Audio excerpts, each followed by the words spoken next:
I guess for me, 17, debuted, still in school for the Waikato Player Magic, played there for 3 years, got to play in a Under-21 World Cup for Australia. I've been at the Giants for 9 years now. I played in 2 World Cups, won one, lost one, unfortunately. I guess the missing piece is winning a SSN Premiership and being able to play in a Com Games. I think I'm a very strong player. I can be very confident and I have like a never die attitude. I hate losing. I'm such a sore loser and I get really moody after a loss. Like it takes me at least like a day and a bit to really just like get over it. To check out, I love going out for nice dinners, trying out new places to eat, going on adventures, you know, like, I mean, I don't like love fishing. I mean, I like it when you catch things, but when you don't catch things, you're just like, I guess you get to enjoy being in the outdoors. I love hanging out with my family. Got a new nephew, so he's really cute, 7 months, and he's just like such a chubby bubby, so I love FaceTiming them and like just being able to speak to him. He's just like the happiest boy. I love hanging out with my brother and he's creating a clothing brand and I feel like I just want to have a fun side and create some fun netball t-shirts and stuff like that just while I'm playing. So I love going to live music concerts. I guess I just like trying new things and experiences as well. I started playing professionally when I was 17 years old, so I transitioned from school straight into professional netball. And I guess it's like my safety and it's like all I've known. I'm doing a diploma of business at the moment because I think knowing that I have that as, I guess, a qualification, so when I do finish up netball, that's a good thing to do and have something to fall back on. So I've been with my partner for 5 years. His name's Harry Perryman. He's a professional athlete as well. He got traded to Collingwood, so he's in Melbourne at the moment. And we're doing long distance and I'm still waiting for my ring. I went to the 2019 grand final when Giants played Richmond. Went to the after party and that's when I first met Harry. I spoke to him for the first time and he's just like such a country bloke. Speaking to him, I was like, oh, you're a really nice guy. And yeah, we just got following on Instagram and yeah, got talking. He finally asked me out and I just remember, this is so cringe, but I just remember we had training at Nissan Arena and we were just like in this room and I was like, girls, I've got this announcement. I'm like, what is it? I was like, I've officially got a boyfriend. So yeah, I made sure everyone knew about it.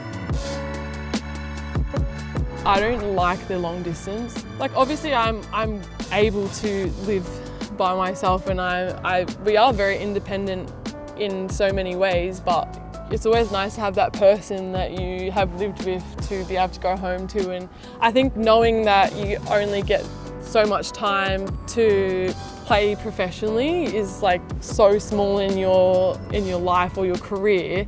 So we acknowledge that like it's not going to be forever and we need to, you know, enjoy it while we can. And yeah, obviously in the moment you're just like so dramatic about it. We bought a house in the Bay, which is really exciting, and yeah, I guess to be able to just have a home or a place that we can call home for the 6 or 7 years that hopefully more that he gets to play. So it's very old, there's only be one owner, so I get to renovate. So excited, so I can't wait.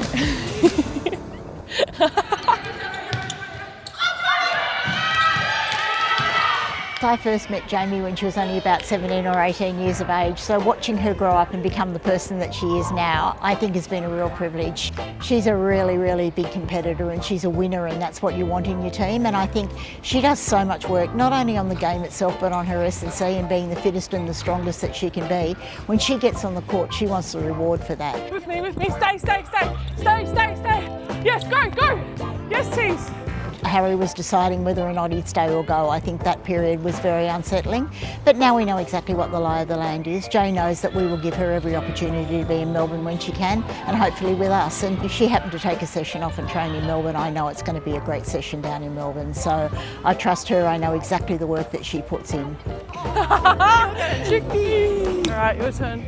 Oh, I guess for me, it's just a matter of when I go to Melbourne. I think like I'm gonna be there eventually.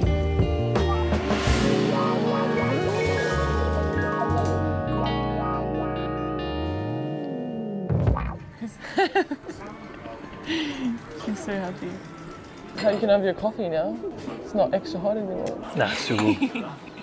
So round 3, obviously not the ideal start. How are you feeling heading into this game? Yeah, I feel like it's a game we have to win, or like a game that we must win, really. Like, I feel like we've been so close the last couple of weeks, so I'm pretty keen to like rip in today. You've been playing some good netball though. You just haven't had the results. I actually can't believe you beat the Lions by that much on the week. On Thursday night. I know, it was pretty good, especially they're the reigning premiers as well, so it was good to kind of beat them by so much. But yeah, we're in some good form so far, so and it was good to have your family up there as well. Oh yeah, I know, and little Louis. Little Louis. I can't believe he stayed up the whole time. So we'll have to get little Louis some stuff too. Little Louis some kind of as well. Watching her live out her dream is pretty awesome. To be captain for the Giants, it's been great to see, and especially when she plays for Diamonds, I think it definitely is pretty cool. And I usually get to watch a fair few of the games when Mum comes down. She loves watching the netball, so all our families love being able to get all the games and seeing us do what we love. As a watcher, I get so nervous, like even when he is playing away and I'm watching on the television, sometimes I just have to like turn it off every now and then, and then I just watch the live score as it goes. So I think it depends on the situations and whatnot, but yeah, I'm not probably the best watcher. Yeah, I feel like we definitely probably bounce off each other in terms of like how to prepare for games and whatnot. Like I feel like Harry's probably tried lots of different things, and then when I watch him and I see him so calm and composed in game, like, oh, maybe I'll try that. But yeah, I feel like we definitely talk about things and what works well and what doesn't work well. Yeah, 100%. Especially if you're not in very good form, or maybe you've played a bad game on the weekend. It's always good to have someone to bounce some ideas off, how you felt during the game, how your training was, and just little things like that. But at the same time, you try not to don't want to talk about too much, because you're kind of in it 24/7. We've been seeing each other every kind of couple of weeks, which has been good, and you kind of make the most of it when you are together. So it's been a little bit challenging, but sport doesn't last very long, and kind of to live out a bit of a childhood dream to come down here and play for Collingwood has just been awesome, and yeah, I'm sure we'll sort it all out in the future. The messaging for the girls today would just be, I think, just that consistency. Like, we've spoken about it so much, and we've had a really good training week, and I think the big word for us is intent. So doing everything with intent. Defensively, we need to get ball early, especially when they've got Shimona Jock in at the back of the really tall goal shooter. So yeah, I guess for us, it's just that mindset, that winning mindset. Easter Sunday brings us a pivotal showdown at John Cain Arena as the Melbourne Mavericks and Giants Netball both hunt for their first win of the season. A breakthrough performance awaits for both sides. The Giants, they've got their spearhead, their leader in Jamie Lee Price in that centre position, and I think she's going to be pivotal today. Damn. Much better last week. Were you happier with that? Yeah, so much better. I'm finally finding my feet. Just play, darling. Took me a while. Just play. Yeah. Just play Jay. Jay is good. Jay is really good. Remember what you did for your country against Jamaica? Yes. Don't ever forget that. No, I won't. All right. I won't. I watched you and I'm so proud of you. Oh, thanks, Lisa. So you just do that. Thanks. Okay? All right. Lead Good from to the see front, you. darling. I will. See you.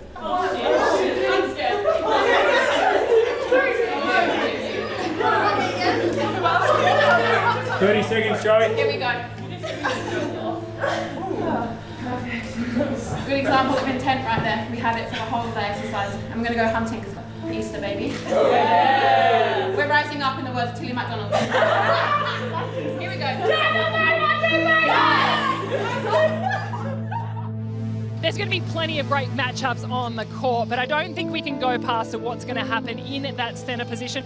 Molly Jovic up against Jamie Lee Price from the Giants. Yeah, well, we know how much of a superstar Jamie is, and what she brings is her strength and her power. So as a player, I'm looking at how can I exploit her. You know, she doesn't have too many weaknesses, but, you know, I want to stay off the body. I want to use my ability to get around the court. I really want to spread that Giants defence. And so if I was Molly Jovic, that's what I'd be focusing on today.